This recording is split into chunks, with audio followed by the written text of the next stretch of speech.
Welcome again students. हमारे micro economics के topics में जो आज का टॉपिक है ये है मार्केट इक्विलिब्रियम टॉपिक। और मार्केट इक्विलिब्रियम से पहले डिमांड और सप्लाई के कॉन्सेप्ट्स फुली प्रिपेयर होंगे, उनकी अंडरस्टैंडिंग होगी तो आप ये कर सकेंगे।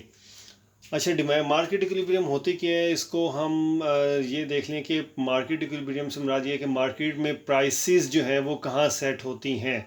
मार्केट में प्राइसेस वहाँ सेट होती हैं जहाँ पे मार्केट फोर्सेस, यानी मार्केट फोर्सेस में कौन कौन सी आ जाती हैं, एक है डिमांड, एक है सप्लाई।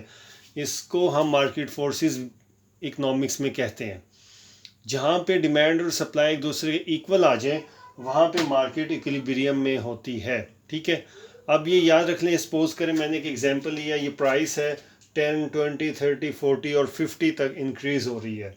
एज वी नो, जब ये प्राइस इंक्रीज़ होती है तो क्वांटिटी डिमांड फॉल करती है। ये हम डिमांड वाले चैप्टर में पढ़ चुके हैं कि there is negative relationship between price and quantity demand. So as price increases the quantity demand decrease. Okay, next column is of quantity supply. As we know, there is a positive relationship between price and quantity supply. ये price increase हो रही है, quantity supply भी increase हो रही है। अब याद रख लें, मार्केट इक्विलिब्रियम वहाँ होगा जहाँ पर डिमांड और सप्लाई एक दूसरे के बराबर हैं, और वो ये पॉइंट है जहाँ पे 300 है क्वांटिटी डिमांड और 300 है क्वांटिटी सप्लाई।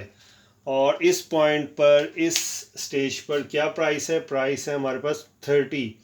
जहाँ पे डिमांड और सप्लाई, जहाँ पे प्रोड्यूसर और जो कंज्यूमर है उनसे, अब ऑब्वियसली जो कंज्यूमर है वो डिमांड करता है, जो सप्लायर है, जो प्रोड्यूसर है वो सप्लाई करता है। जहाँ पे ये दोनों बराबर होंगे वहाँ पे जो प्राइस है, यानी जहाँ पे बारगेनिंग आप कह लें इनको, जहाँ पे वो चीज़ ख़रीदने और बेचने के लिए तैयार होंगे, वो हमारे पास मार्केट प्राइस कहलाती है। ठीक है, अब ये मार्केट प्राइस है, इसको हमने डायग्राम में शो किया। ये रेड से ये डिमांड कर्व है, और क्योंकि ये नेगेटिव रिलेशनशिप होता है इसलिए ये नेगेटिवली स्लोप्ड है। सप्लाई कर्व हमारे पास ये पॉजिटिवली स्लोप है। अगेन ये कहाँ एक दूसरे को इंटरसेक्ट कर रहे हैं, जहाँ पर 300 हमारे पास क्वांटिटी है। अब मैंने क्वांटिटी ऑफ डिमांड भी लिखा है, क्वांटिटी ऑफ सप्लाई भी लिखा है। अब ये लिख लें या सिर्फ क्यू लिख लें, ये भी ठीक है। अब ये प्राइस है 30 पर, डिमांड और सप्लाई एक दूसरे के इक्वल हो रहे हैं तो 300 है। ये हमारे पास मार्केट इक्विलिब्रियम है, दैट्स इनफ। लेकिन इसमें हमारे पास आगे कुछ सिचुएशंस आ जाती हैं, मार्केट की कंडीशंस आ जाती हैं कि हमने पहले डिमांड को चेंज करना होता है, फिर सप्लाई को चेंज करना होता है, फिर दोनों को चेंज करना होता है। अब ये कैसे होता है, सबसे पहले हम एग्जांपल लेते हैं कि चेंज इन क्वांटिटी डिमांड। ये सप्लाई कर्व है, ये डिमांड कर्व है डी। अब हुआ ये कि डिमांड हमारे पास इंक्रीज़ हो गई। एक तो डायग्राम से आपने देखना और थोड़ा सा अपने माइंड को यूज़ करना है, वो भी मैं एक्सप्लेन करता हूँ कि कैसे। तो आपको ये डायग्राम के बगैर भी अंडरस्टैंडिंग हो जाएगी कि प्राइस इंक्रीज़ होने चाहिए या डिक्रीज़ होने चाहिए। देखें, डिमांड इंक्रीज़ हो गई। अब जैसे आज एग्जांपल ले लें कि ईद आ रही है। ठीक है, ईद आए तो लोग शॉपिंग ज़्यादा करते हैं, मार्केट में डिमांड बढ़ जाती है। सप्लाई चेंज ना हो, सिर्फ डिमांड बढ़ जाए, इसका मतलब कि बहुत ज़्यादा एक चीज़ की मांग हो रही है, एक चीज़ की डिमांड बढ़ गई है, तो उसकी कीमत क्या होगी, कीमत इंक्रीज़ हो जाएगी। ठीक है, और न्यू पॉइंट हमारे पास ये आया, डी से D1 हो गया था न्यू कर्व, क्योंकि डिमांड इंक्रीज़ हो गई थी। और यहाँ पे हमारे पास क्या प्राइस है, P0 से P1 आ गई। लेकिन अब सपोज़ करें, अब जैसे सपोज़ करें मौसम चेंज हुआ। मौसम चेंज होने की वजह से हमारे पास हुआ क्या, मौसम चेंज होने की वजह से गर्मियाँ आई। गर्मियों में हमारे पास जो गर्मियों के कपड़े हैं, जर्सी, स्वेटर, उनकी डिमांड कम हो गई। डिमांड कम हुई, डी से D1 आ गया हमारे पास। और जब डिमांड कम हुई तो पहले हम इक्विलिब्रियम पे यहाँ थे, P0 पे थे। जब डिमांड कम हुई तो उसकी प्राइस भी कम होगी, P0 से P1 आ गए। ठीक है, ये हमारे पास है चेंज इन डिमांड। और अब हम करते हैं चेंज इन सप्लाई। सप्लाई में चेंज है, सपोज कर लें तो हमारे पास डिमांड कर्व रेड में मैंने ड्रॉ किया। डिमांड कर्व ये अब फिक्स रहेगा, चेंज नहीं होगा। सप्लाई हमारे पास इंक्रीज़ हो गई है और सप्लाई इंक्रीज़ होने की वजह से एक चीज़ है, मार्केट में डिमांड और सप्लाई जो भी था वो चल रहा था, लेकिन एकदम से मार्केट में सप्लायर्स ने, जो प्रोड्यूसर ने बहुत ज़्यादा चीज़ जो है ना सप्लाई कर दी, एक चीज़ का फ्लड आ गया। यानी एक चीज़ बहुत ज़्यादा आ जाए मार्केट में, बहुतात हो जाए उसकी, तो उसकी वैल्यू डाउन हो जाती है और उसकी कीमत कम हो जाती है। जब चेंज इन सप्लाई है तो ये सप्लाई इसकी कम हुई है। जब सप्लाई कम होती है, एकदम मार्केट से चीज़ कम हो जाए, ख़त्म हो जाए, चीज़ें ख़त्म होना शुरू हो जाएं, तो उसकी प्राइस इंक्रीज़ हो जाती है। तो ये हमारे पास P0 से P1 हो गया। वही जो मैं आपको सप्लाई वाली वीडियो में बता रहा था, उसी पॉइंट पे मैं भी कंफ्यूज हो गया। तो सप्लाई कर्व हमारे पास बैकवर्ड पे शिफ्ट हुआ तो ये फॉल हो गया। सप्लाई कर्व फॉल होने से हमारे पास प्राइसेस इंक्रीज़ कर जाती हैं, क्योंकि मार्केट से चीज़ें कम हो रही हैं, सप्लाई कम हो रही है, तो ये हमारे पास इसकी कीमतें इंक्रीज़ हो जाएंगी।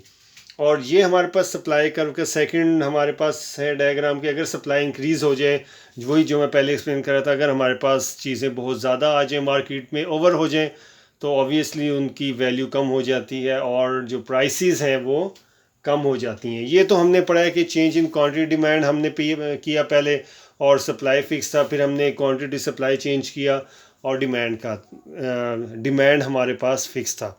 अब नेक्स्ट हमने जो करना है वो है दोनों में हमने चेंज करना है, यानी डिमांड भी सप्लाई भी। अब ये सिंपल सा है, वही अगर आपको एक चीज़ ये कॉन्सेप्ट समझ आ गया ना कि डिमांड चेंज होने से और सप्लाई चेंज होने से प्राइस पे क्या असर पड़ता है, तो ये बहुत सिंपल है। दोनों चेंज होंगे, बोथ चेंज, ठीक है। अब वो चेंज कैसे, पहले हमने राइज़ करना है, यानी कि सप्लाई राइज़ किया डाउनवर्ड, डिमांड राइज़ किया अपवर्ड। अब ज़्यादा चेंज किस में है, याद रख लें कि जिसमें ज़्यादा चेंज है, सप्लाई बहुत ज़्यादा बढ़ गई है। देखें जो इसका है ना कॉन्सेप्ट वो समझें, सप्लाई भी बढ़ी, डिमांड भी बढ़ी। डिमांड बढ़ी थोड़ी, लोगों ने ख़रीदना शुरू किया थोड़ा, लोग उस चीज़ को डिमांड कम करें, लेकिन मार्केट में चीज़ें बहुत ज़्यादा आ गई हैं। ख़रीदने वाले 10 लोग हैं, चीज़ें जो पड़ी हैं वो 100 लोगों की पड़ी हैं, तो चीज़ की वैल्यू कम होगी और प्राइस कम हो जाएगी।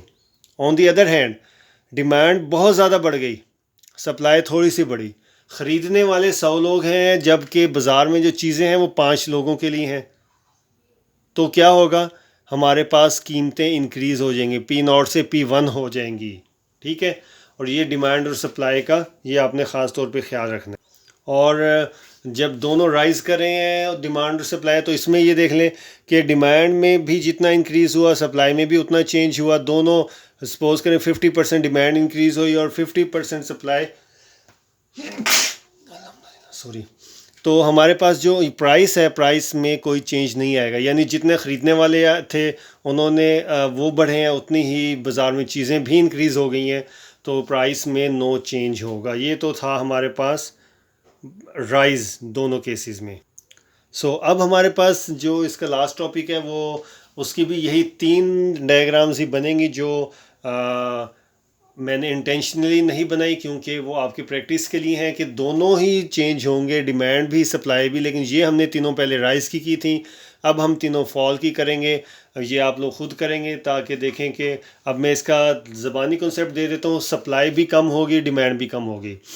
अगर तो सप्लाई बहुत ज़्यादा कम हो गई, यानी बाज़ार से चीज़ें बहुत ज़्यादा कम हो गई, लोग ख़रीदने वाले थोड़े से कम हुए, तो कीमतें बढ़ जाएंगी, क्योंकि ख़रीदने वाले अभी भी मौजूद हैं। जबकि बाज़ार से चीज़ें ज़्यादा कम हो गई हैं, कीमतें इंक्रीज़ होंगी, बढ़ेंगी, याद रख लें। दूसरा केस, अगर हमारे पास सप्लाई हमारे पास बहुत सप्लाई में चेंज जो आया है, सप्लाई जो फॉल की है थोड़ी सी कम हुई है, ख़रीदने वाले सारे ही छोड़ चुके हैं मार्केट में, बहुत ज़्यादा उस चीज़ की डिमांड कम हो गई है, तो कीमतें कम होंगी ऑब्वियसली। और द थर्ड केस इज़, अगर हमारे पास दोनों सप्लाई और डिमांड जो है, दोनों में फॉल जो हुआ है सेम हुआ है, तो प्राइसेस में कोई चेंज नहीं आएगा और प्राइसेस सेम रहेंगी।